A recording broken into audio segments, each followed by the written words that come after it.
하나님께서는 천지를 창조하시고 여섯째 날 사람을 창조하셨습니다. 그러나 하나님께서는 사람이 혼자 사는 것을 좋지 않게 여기시고 돕는 배필을 주셨습니다. 그 후로 남자와 여자는 한 몸을 이루며 살았죠. 이것이 하나님께서 처음 만드신 공동체인 가정이며, 이 가정은 그 자체로 교회라고 불립니다. 하나님께서는 창조 때부터 교회를 공동체로 부르셨습니다. 교회는 언제나 함께 존재했습니다. 이 세상 어디에서도, 성경 어디에도 한 사람을 두고 교회라고 부르지 않습니다. 왜냐하면 교회를 만드신 하나님께서도 한 번도 혼자 계셔 보신 적이 없기 때문입니다. 하나님은 언제나 삼위일체 하나님으로 존재하십니다. 삼위가 서로 사랑을 나누고 교제하며 그 형상을 따라서 교회가 지어졌기 때문에 교회는 늘 공동체로 존재해야 합니다. 하나님의 형상으로 지음받은 교회는 둘 이상이 함께합니다.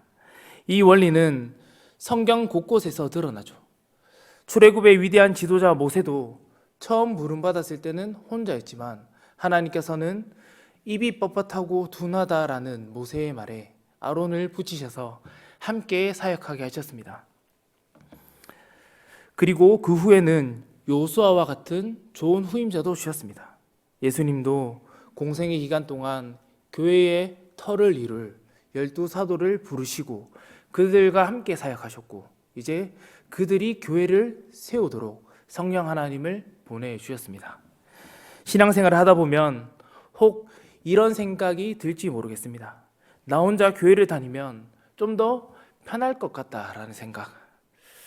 나와 다른 사람들, 나와 다른 성향을 지니고 또 나와 어쩌면 전혀 반대의 정치 색깔을 가지고 나와 재산 수준이 다르고, 이런 수많은 이유들이 내가 교회 다니는 것을 더 외롭게 하고 또 내가 이 교회에 속해 있다고 생각이 못 들게 하는 이유가 될지도 모르겠습니다. 그러나 사랑하는 성도 여러분, 혼자 하는 신앙생활은 없습니다. 하나님께서는 언제나 나에게 꼭 필요한 공동체인 교회를 우리에게 보내주시고 또 우리를 그 교회로 부르시고 계시기 때문입니다. 다시 창세기 말씀으로 돌아가서 하나님께서는 첫 번째로 교회를 만드셔서 아담과 하와가 한 몸을 이루게 하셨죠. 그렇지만 아담과 하와는 죄로 인해서 그 관계가 곧 깨어집니다. 서로가 서로를 탓하며 원망하는 일이 죄의 결과로 나타났습니다. 내 뼈 중에 뼈요 살 중에 살이라 고백했던 아담과 하와, 그들은 선악과를 따먹고 난 후에 바로 자신의 고백을 뒤집는 것을 우리는 볼 수 있습니다. 아담의 변명을 제가 읽어보겠습니다. 창세기 3장 12절 말씀입니다. 아담이 이르되 하나님이 주셔서 나와 함께 있게 하신 여자 그가 그 나무로 열매를 내게 주므로 내가 먹었나이다. 아멘. 이것이 죄의 결과입니다. 이 죄로 인해 아담은 자신을 창조하셨으며 자신의 모든 필요를 값없이 제공해 주신 하나님과도 단절되었고, 그뿐만 아니라 한 몸이라 노래했으며 나의 전부라 고백했던 돕는 배필 하와를 향해 곧바로 배신하는 장면을 우리는 보게 됩니다. 가족이자 한 몸 된 교회 안에 큰 문제가 발생했습니다. 첫사람의 범죄로 가족 공동체에는 지속적인 문제들이 생겼습니다. 아담의 아들 중 가인이 아벨을 죽였습니다.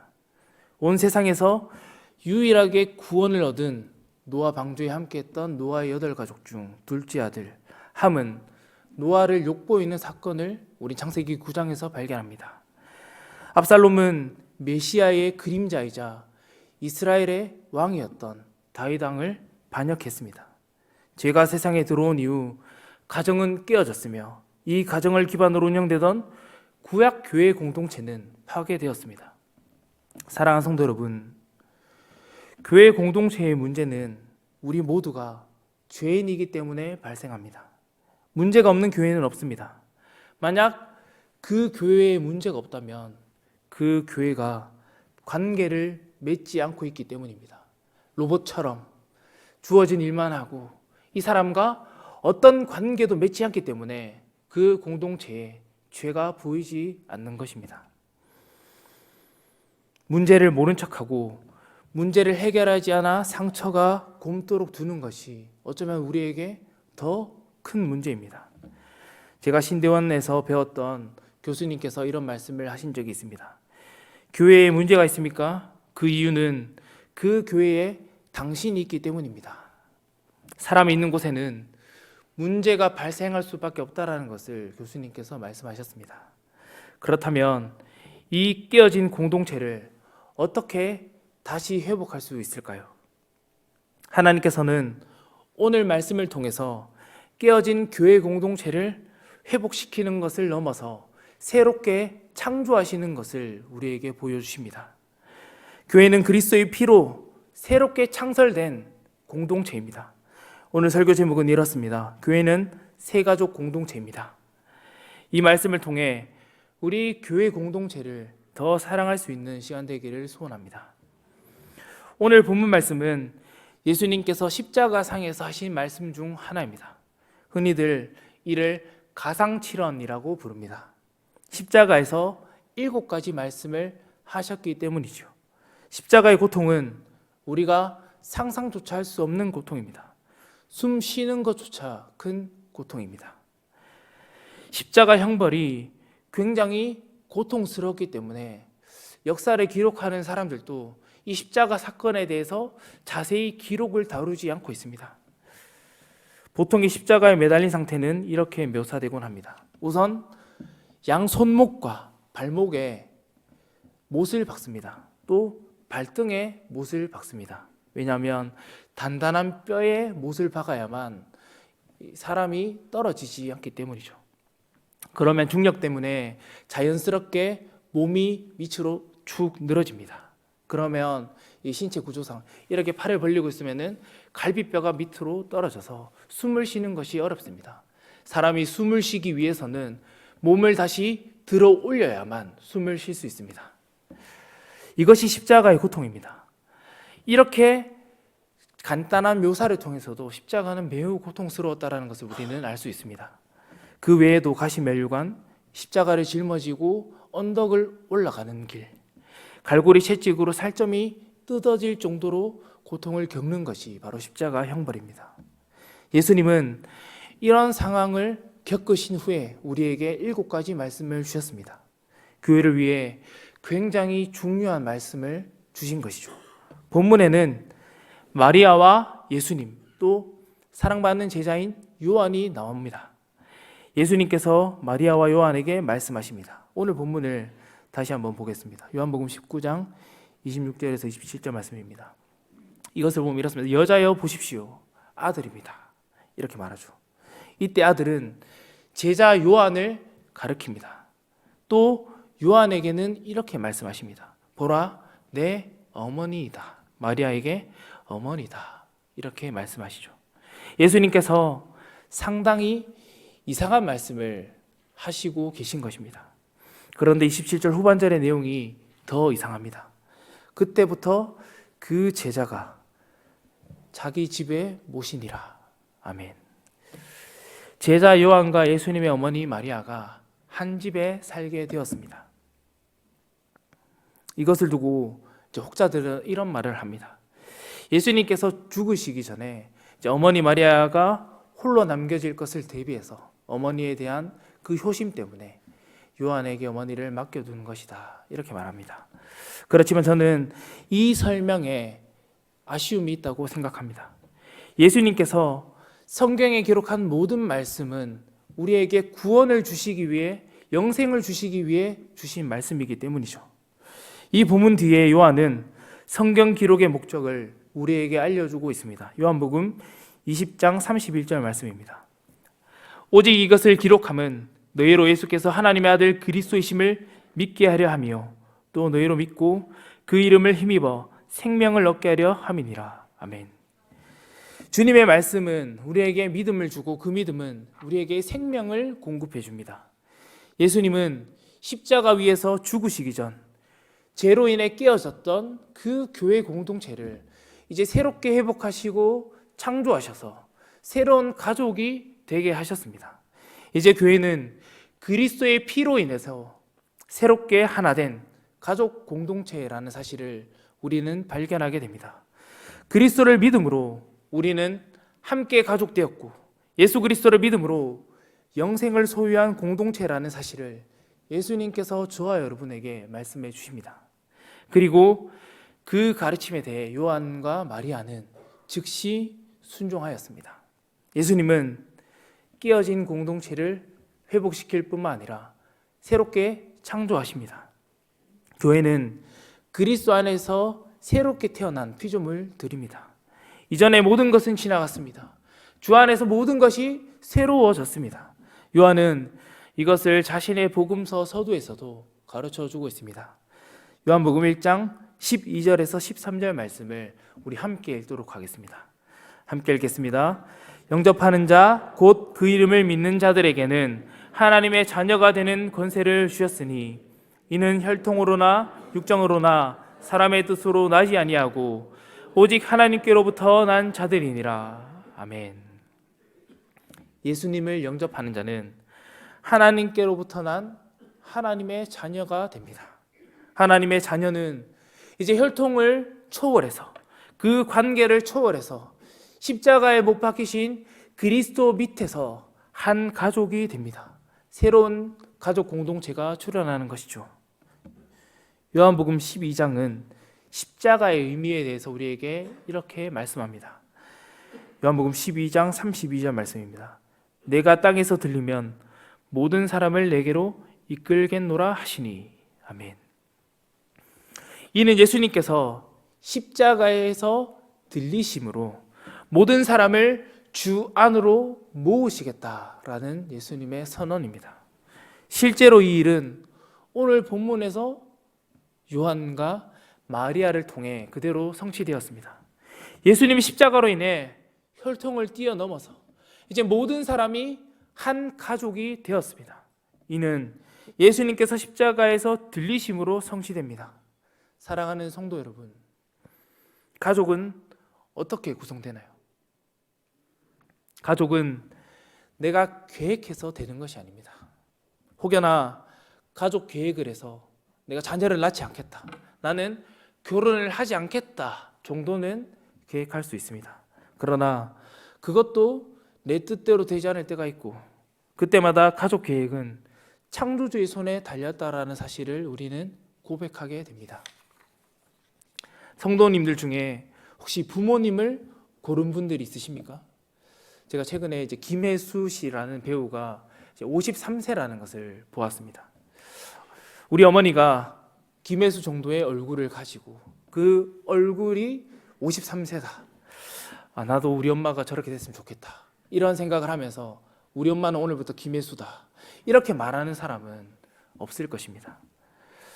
제가 만약에 의사라면 우리 아빠가 병원장이어서 내가 나중에 시간이 조금 지나서 이 병원을 물려받을 수 있는 그런 의사가 되면 좋겠다. 이것은 우리의 기대고 계획일 뿐 안타깝지만 그런 계획을 성취할 수 있는 사람은 없습니다. 가족 공동체는 내가 가입하는 것이 아니라 선택되는 것입니다. 태어나 보니 그 가족 공동체 안에 속해 있는 것이죠. 성도 여러분, 교회도 마찬가지입니다. 예수님께서 교회를 새 가족 공동체로 이 땅에 창설하셨습니다. 그래서 우리는, 저와 여러분은 이제 이 교회로 부름받았다 이렇게 고백합니다. 우리가 마음대로 이 교회를 선택한 것이 아닙니다. 내가 이사 와보니 이 집 옆에 교회가 있기 때문에 내가 이 교회에 왔다, 이렇게 생각하는 것은 성경이 가르치는 바가 아닙니다. 하나님께서 우리를 이 예배의 자리로 부르셨기 때문에 우리는 예배할 수 있는 것이고, 이 교회로 불러주셨기 때문에 우리가 이 교회에서 신앙생활을 할 수 있는 것이죠. 또한 교회는 단순히 출석만 하는 곳이 아닙니다. 일반적인 경우에 이 비즈니스적인 관계만 하는 그런 가족들은 우리가 가족이라고 흔히 말하지 않습니다. 이 계약 가족, 이런 것은 영화에나 나오는 이야기죠. 현실을 살아가는 우리는 가족과 밥도 먹고 교제도 하고 여행도 가고, 물론 가족 관계가 소홀할 수 있지만 우리 가족들은 이런 몸을 부대끼며 살아가는 가족들입니다. 교회는 함께 살아가는 공동체입니다. 교회는 하나님 나라를 이 땅에 보여줘야 하는 교회입니다.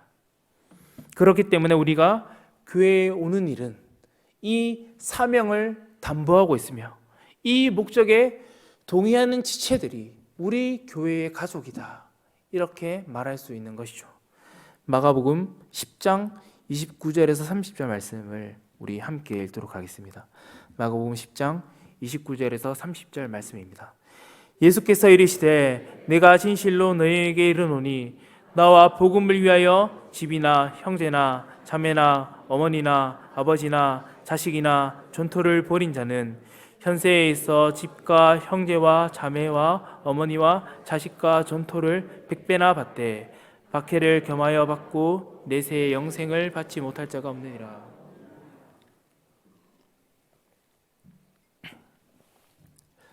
네, 이 본문은 이제 마태복음에도 마가복음에도 이제 누가복음에도 등장하는 본문입니다. 이 본문의 문맥은 재물이 많은 사람이 예수님께 찾아와서 어찌하면 영생을 얻느냐라는 질문으로 시작합니다. 예수님께서는 이 질문에 하나님 나라에 대해서 대답하시죠. 우리는 하나님 나라와 영생이 같은 말이라는 것을 이 본문을 통해서 보게 됩니다. 이 본문에서 중요한 점은 재물의 문제이죠. 재물이 있는 자는 하나님 나라에 들어가기가 심히 어렵다, 예수님께서 이렇게 말씀하시죠. 베드로는 이 말씀을 듣고 자신이 모든 것을 버리고 주님을 따랐습니다, 이렇게 말합니다.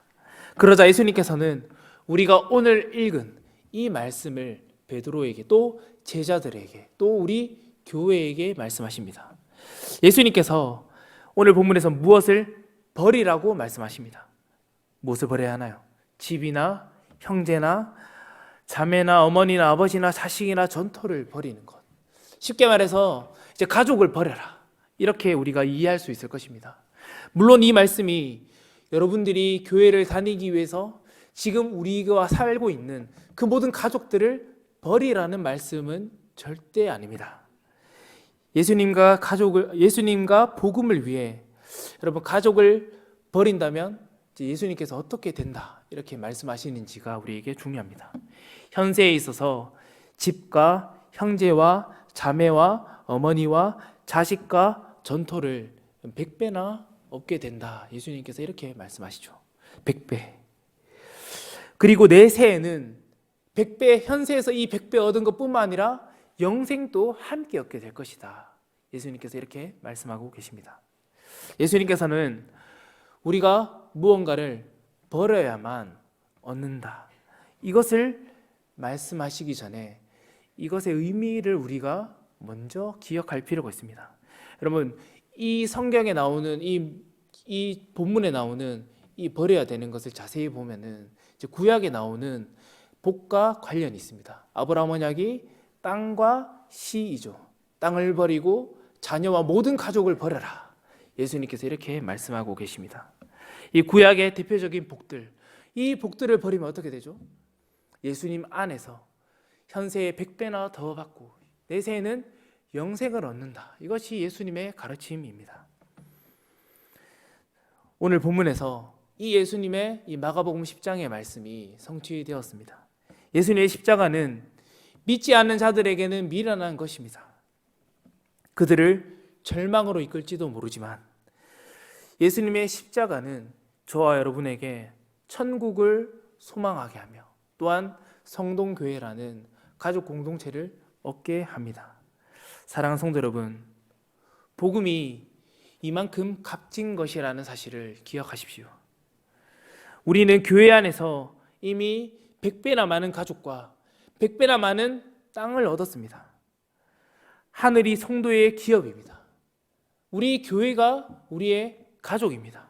이것이 예수님 안에 있는 자들인 저와 여러분의 특권입니다. 재미있는 사실은 이 마가복음 10장의 본문에서 버리는 것에는 나오지만 버리지 않고 이제 얻는 것에는 등장하지 않는 것이 있습니다. 바로 아버지입니다. 우리는 100배나 많은 아버지를 얻을 필요가 없습니다. 하늘에 계신 하늘 아버지께서 우리의 아버지 되시기 때문입니다. 우리는 한 분 아버지 안에서 교회라는 새로운 가족을 얻게 됩니다. 성도 여러분, 그렇다면 자녀는 어떻게 생기나요? 보통 자녀는 이제 세 가지 방식으로 이제 태어나게 됩니다. 한 남자와 한 여자가 결혼해서 자연적으로 출생을 하는 방식이죠. 또한 입양을 통해서도 자녀를 얻을 수 있습니다. 이 두 가지 방식은 자녀를 얻는 좋은 방식이고 또한 세상에서도 통용되는 방식이죠. 그러나 교회는 이 두 가지 방식만으로 자녀를 낳지 않습니다. 우리는 교회가 복음 안에서 새로운 자녀를 출생시킨다라고 믿습니다. 새로운 성도가 유입되어서 세례를 받는 것도 가족이 느는 것이고, 옆에 있는 형제들이 결혼하여서 자녀를 낳는 것, 그것은 단순히 그 형제의 자녀가 아니라 우리 교회, 우리의 가족의 자녀가 새롭게 태어나는 일이 되는 것입니다. 이것이 하나님께서 교회를 보존해 나가시는 중요한 방식입니다. 그래서 유아 세례식을 떠올려 보면 그때는 부모만 맹세하지 않습니다. 먼저 부모가 맹세를 하죠. 그리고 모든 성도들이 손을 들어서 함께 맹세를 합니다. 주님이 주신 이 자녀를 온 교회가 언약 안에서 함께 잘 길러내겠다. 이렇게 성도들이 함께 서약을 합니다. 우리 교회에게는 다음 세대들이 있습니다. 저는 중고등부를 맡아서 섬깁니다. 이 아이들에게 복음이 주는 풍성함을 맛보아 누릴 수 있도록 성도님들이 많이 도와주시고 기도해 주셔야 합니다. 이들에게 세상이 요구하는 그런 가치들, 세상이 풍요롭다라고 말하는 그런 것들을 너무 많이 주기 위해서 노력하지 마십시오. 다음 세대에게 너무 좋은 교회 건물, 너무 과한 학벌, 좋은 직장, 심지어는 좋은 건강조차, 이런 것들을 우리가 유산으로 남겨주는 것도 너무 중요하지만 그보다 우리 교회는 신앙을 유산으로, 좋은 전통을 유산으로 남겨주는 그런 교회가 되기를 소원합니다. 저는 중고등부 운동원들에게 좋은 친구도 되어줄 것이지만 성경을 잘 가르쳐주는 좋은 스승으로도 남고 싶습니다. 그 마음에 복음이 심겨질 수 있도록 우리 온 교회가 함께 수고해야 합니다. 이것이 저에게 주어진 새 가족 공동체인 교회를 잘 돌보는 일이라고 저는 믿습니다. 성도님들도 다음 세대 아이들에게 좋은 신앙의 부모가 되어 주십시오. 사랑하는 성도 여러분, 저는 아직 성동교회를 잘 모릅니다. 제가 지난주에 수련회를 다녀왔지만 수련회에 간 친구들의 이름은 겨우 외웠습니다. 그렇지만 수련회 함께 하지 못한 친구들의 이름은 아직 낯설고 제가 3주째 교회를 출석하고 있는데 교회를 출석할 때마다 새로운 친구들이 오는데 이 친구들이 새로운 친구들이 아니라 다 오랜만에 오는 친구들이었습니다. 저는 아직 친구들의 이름도 얼굴도 잘 모릅니다. 여러분도 저를 잘 모르시죠? 저의 나이도 제가 무엇을 하는지 어디에 사는지 그런 것들을 잘 모르실 것입니다. 기회가 되면 그런 것들을 함께 나눌 수 있으면 좋겠습니다. 여러분들이 저를 잘 모르시지만 제가 교회에 부임했을 때 저를 반갑게 맞아주고 인사해 주시는 것은 제가 여러분들의 가족이라는 생각을 여러분들이 이미 하고 계셨기 때문일 것이라고 저는 믿습니다. 함께 주님의 몸된 교회 안에 속해 있기 때문에 여러분들이 저를 맞아주셨고 반가워해 주셨고 또 한 몸된 교회를 우리가 함께 세워나갈 수 있을 줄로 믿습니다. 우리는 주 안에서 함께 세워져 가야 하는 가족 공동체입니다. 이를 부정하는 것은 그리스도의 십자가를 부정하는 일입니다. 주님께서 피값으로 세운 이 교회 공동체를 허무는 것은 그리스도의 십자가를 헛되이 만드는 일입니다. 그리스도의 피로 세워진 교회 공동체를 사랑으로 섬겨 나갑시다. 사랑하는 성도 여러분, 저의 가족이 되어 주십시오. 저에게는 이제 많은 가족들이 또 생겼습니다. 저뿐만 아니라 여기 모인 모두의 가족이 되어 주십시오. 올 한 해 교회가 세운 목표를 따라서 교회 구석구석을 잘 돌아봅시다. 올 한 해 우리가 이 일을 잘 해나간다면 하나님께서 사랑하시며 하나님께서 기뻐하시는 교회로 우리 교회가 세워져 나갈 것입니다. 우리 함께 예수님께서 십자가에서 주신 말씀대로 교회를 한 가족으로 믿고 또한 교제하며 이 교회를 통해 하나님 나라를 누려가는 저와 여러분이 되시기를 소원합니다. 함께 기도하도록 하겠습니다.